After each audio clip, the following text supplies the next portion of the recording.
a fama desses motores hoje ser bomba se dá muito ao fato de, na época, os proprietários ou não faziam a manutenção correta ou não procuravam um mecânico especializado no assunto.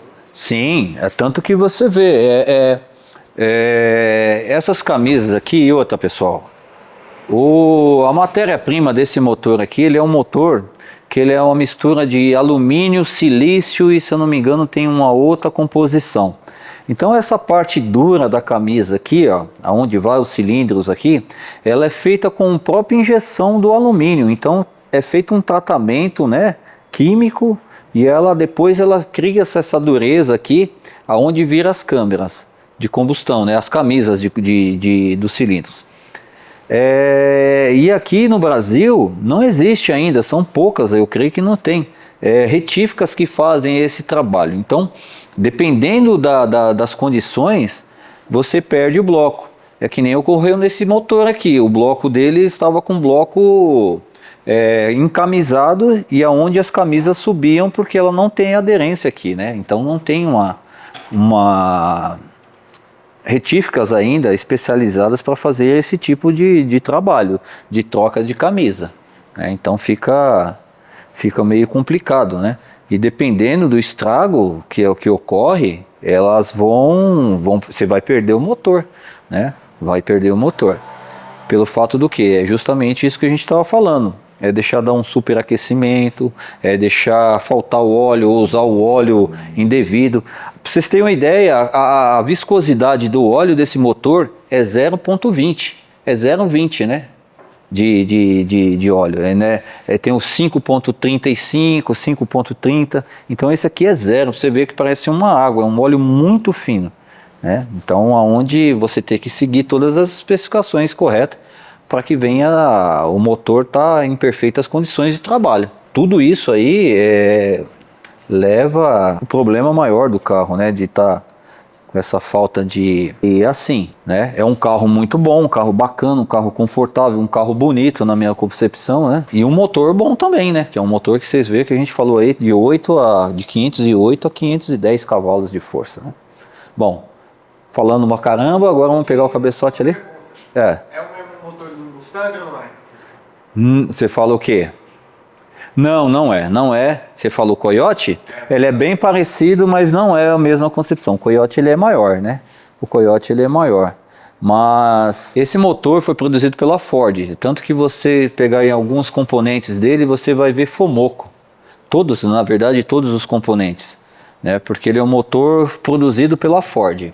Fomoco quer dizer Ford Motor Company, né? Então é a companhia Ford. Nessa época, a Ford ela era proprietária da Land Rover e da Jaguar, se eu não me engano. Então ela criou esses motores aqui, que equipou tanto os Jaguares quanto as Land Rovers, Range Rover, né? Então é um motor com a concepção não inglesa, mas um design americano, tirando as camisas open deck aqui, mas o sistema de cabeçote e tudo, vocês podem ver que é um sistema bem parecido com os motores Coyote, um motor, tanto as dimissões também, como os escapes. Então tem bastante coisas similares assim. A quem vê de princípio, que conhece um pouquinho, vê que é bem parecido com o Coyote, mas não é o motor Coyote. É um motor produzido pela Ford, mas é outra concepção. Até porque o Coyote ele tem um torque maior, ele é um pouco maior, então tem umas peculiaridades aqui que é diferente desse motor. Mas nada que desmereça e desapresse esse motor aqui acerca do que ele pode gerar e o que ele pode produzir, né? Mas é um motor bacana, um motor de potência bem elevada. Para os padrões, né, nacionais aqui, que geralmente, vamos falar, um carro nacional que saiu com uma potência mais ou menos assim, em termos de motores em V, vamos pegar aí os Chevrolet Blazer, esses carros aí que tem uns 100 e poucos cavalos, 200 cavalos no máximo. Até porque não é, né? Você vê os supercharges, os motores compressores, eles não tem aqui, não saiu, a não ser que foi um Fiestinha, né? Supercharge, mas é para... Então, mas isso aí foi justamente para corrigir um defeito, né? Que o carro era muito fraco e aí não tinha potência, né? E você vai abrindo tudo no cabeçote, não tem como você arrancar o supercharger? Não precisa de... Aí a questão é aquilo, né? É o custo, né? O custo-benefício do que você vai fazer. Você vai pegar um motorzinho, vamos se dizer que nem o Kaká falou, da EcoSport, que é um motor 1.0, e você vai trabalhar um motor desse, você não vai conseguir muita potência. Eles justamente fizeram isso aí para conseguir maior potência com custo menor. Colocando ali a mesma coisa que você colocar uma turbininha num carro 1.0. Entendeu? Você vai conseguir, ao invés de você preparar um motor 1.0 para chegar na potência de 1.6. É inviável, né? Então, é aquilo. Diferente disso aqui, que nem o Kaká perguntou. Ó, daria para fazer uma preparação aqui, deixar ele esperto? Sim, porque é um motor que já tem uma cavalaria grande. Então, qualquer coisinha que você faz aqui, você já ganha um resultado considerável. Né? Por exemplo, de um motor de 500 cavalos, você trabalhando somente cabeçote e válvula, você chegar nos 600 cavalos, chegar nos 650 cavalos, que consegue trabalhando comando, cabeçote e até mesmo melhorando ali o supercharge, você alcança isso aí facilmente, sem muito custo, né? Então é viável. Agora, quanto aos outros, não. Vamos lá, vamos colocar o cabeçote no lugar aqui. Ele falou assim, eu falei, você não vai querer carro? Ele, não, eu vou comprar um computador. Eu falei, mano, vai carro você consegue vender mais, mano. Você faz as coisas que você quer. Aí ele, não, mas tá suave, o computador, eu baixo um emulador ali, tipo, um simulador, eu ando com o carro que eu quiser. Aí eu falei, você quer voltar, mano. Que brincadeira, velho. Beleza.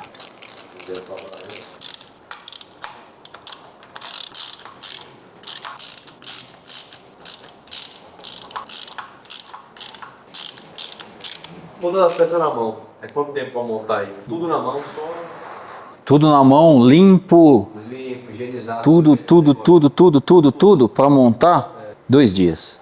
2 dias? 2 Já pra dias. colocar no carro.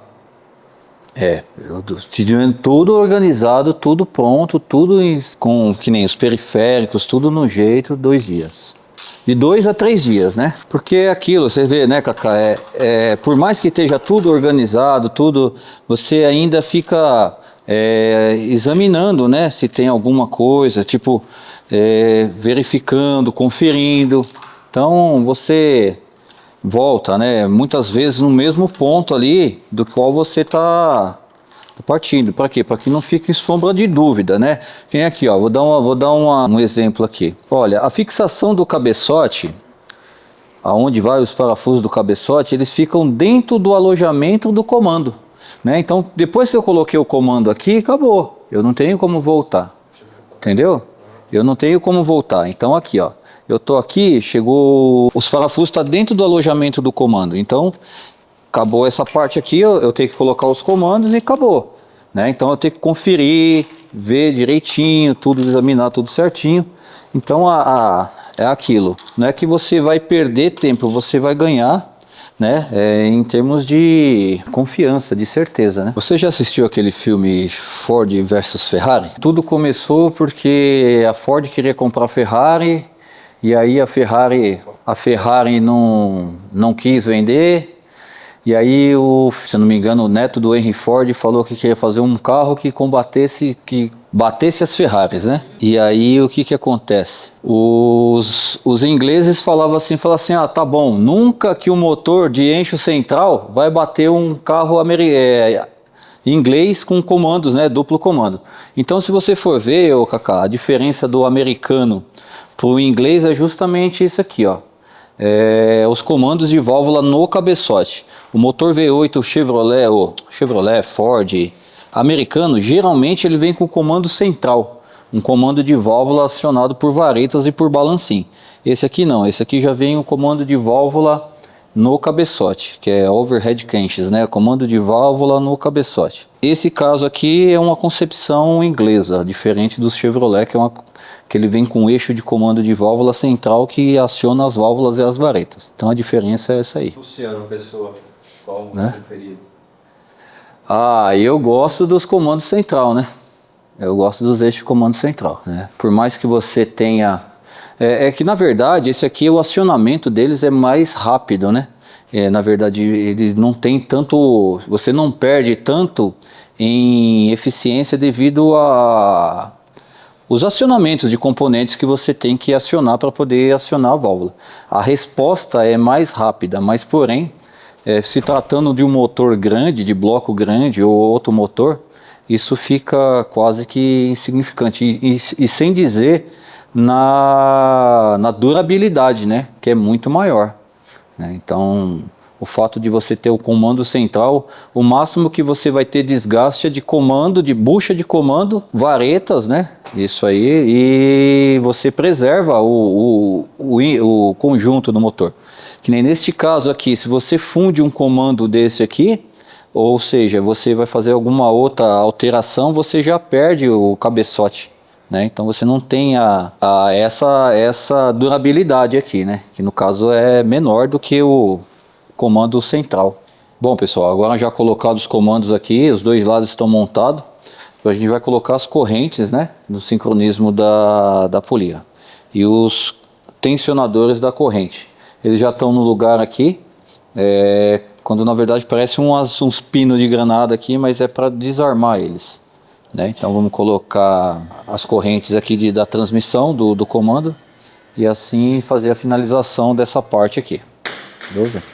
Antes disso aqui eu vou tirar as polias para podermos colocar no sincronismo. Bom pessoal, agora a gente vai entrar na fase da colocação dos tensores da corrente, né? Então aqui ó, as peças todas novas também, o conjunto do guia de corrente.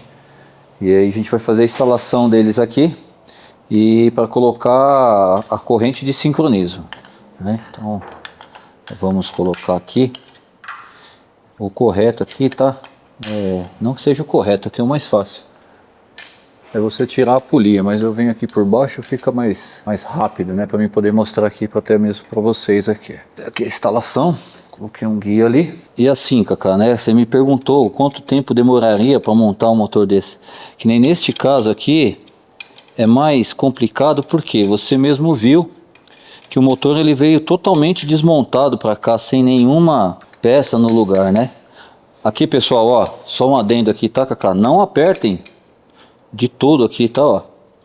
Antes de vocês fazerem a montagem, sempre conferindo aqui, ó, se aqui tá flexionando, tá, ó. Aí você pode vir apertando aqui, aí dá o torque aqui certinho, não precisa do torquímetro, é um torque na mão mesmo.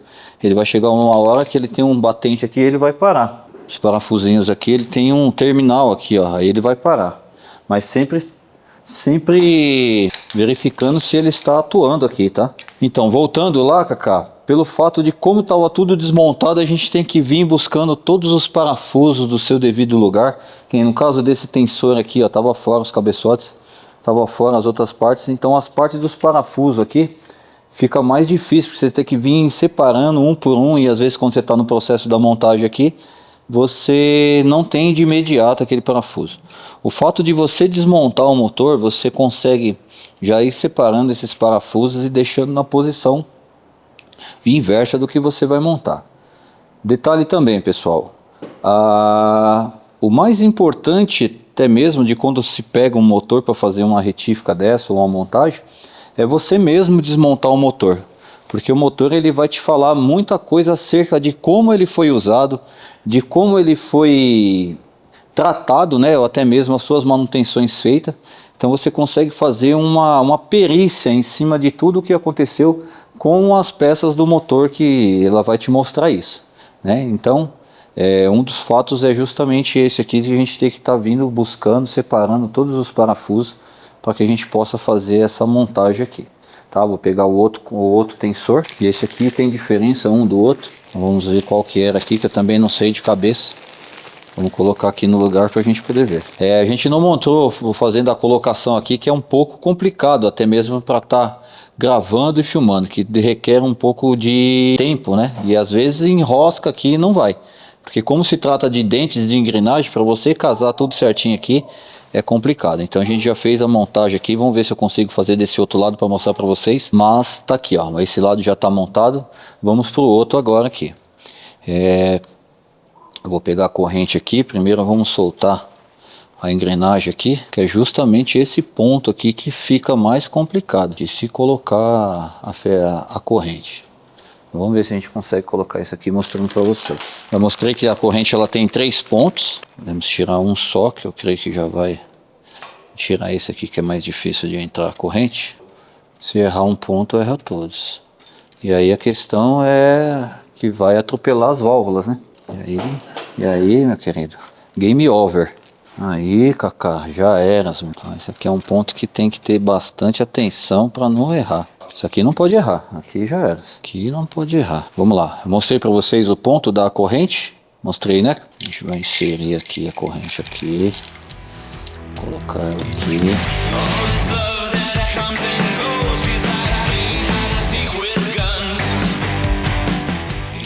Depois eu ajusto aqui os injetores.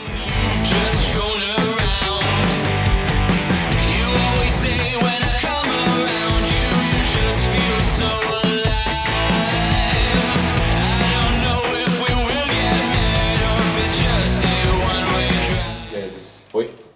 Um lado, né? Hein? Um lado, né? Um lado foi. Admissão, admissão, escape, escape. Aqui é o outro ponto, ó. Eu gosto sempre de fazer o que, pessoal? Sempre depois que eu coloquei aqui, ó, dou umas tiradas aqui novamente. Distensiono o tensor aqui para ele ajustar no lugar. Depois que ele tiver tudo certinho, eu aperto novamente para ele assentar.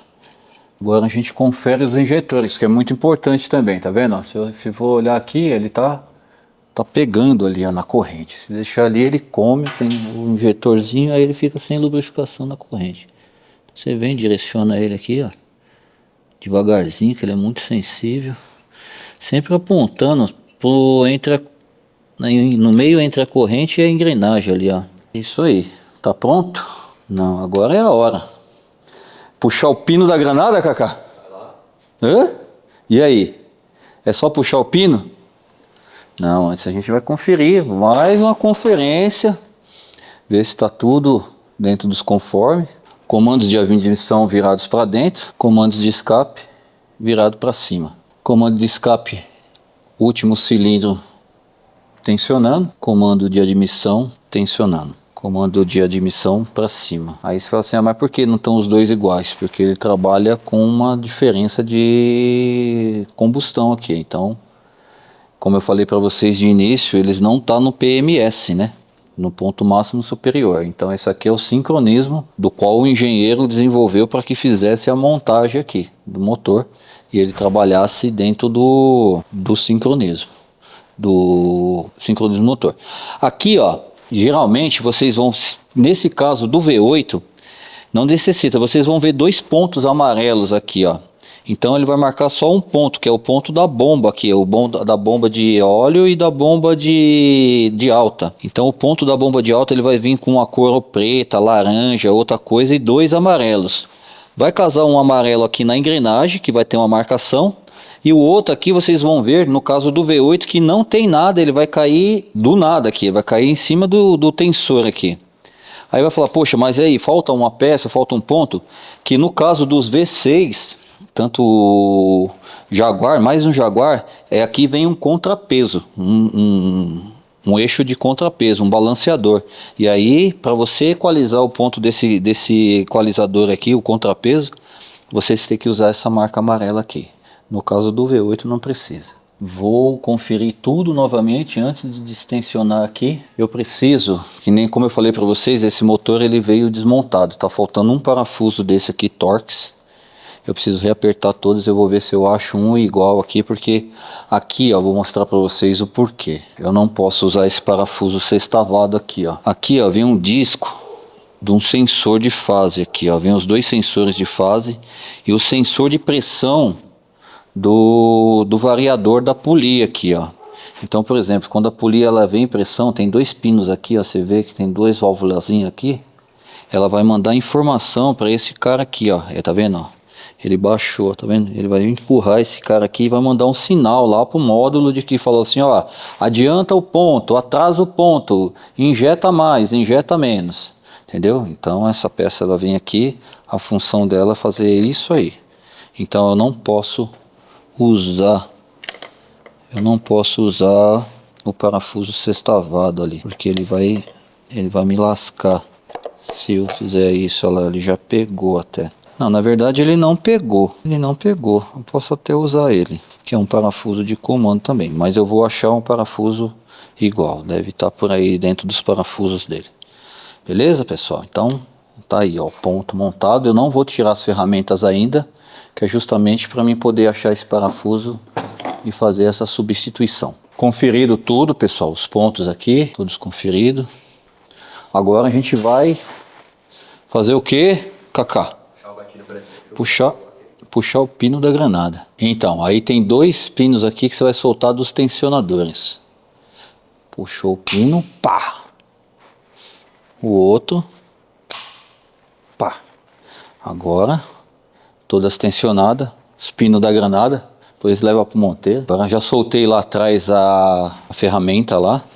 A gente vai dar um giro novamente. Soltou aqui, cara. Oh, obrigado, Léo, aí, tá vendo? Tá vendo? Vamos ver se o cara tá esperto. Foi o teste. O teste. Solta os 2 comandos aqui. Sempre gira sentido horário. Pesado, né? Não teve nenhuma restrição que eu digo assim, é travar. Uma volta completa de 360 graus. Pegou, hein, Cacá? Você vai? Quase pegou, hein, mano? Se tivesse mais uma forçadinha, pegava, hein? Vamos deixar agora para casar no ponto tudo de novo, filho. Esquece, é 1 milhão de volta para casar. Então, vamos deixar aqui meio que aproximado nos pontos. Vamos ver se a gente consegue casar.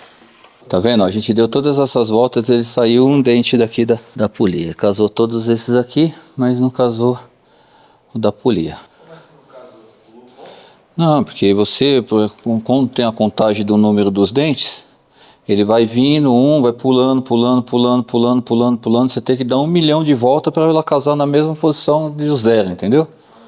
Até você conseguir colocar a relação inteira dela aqui.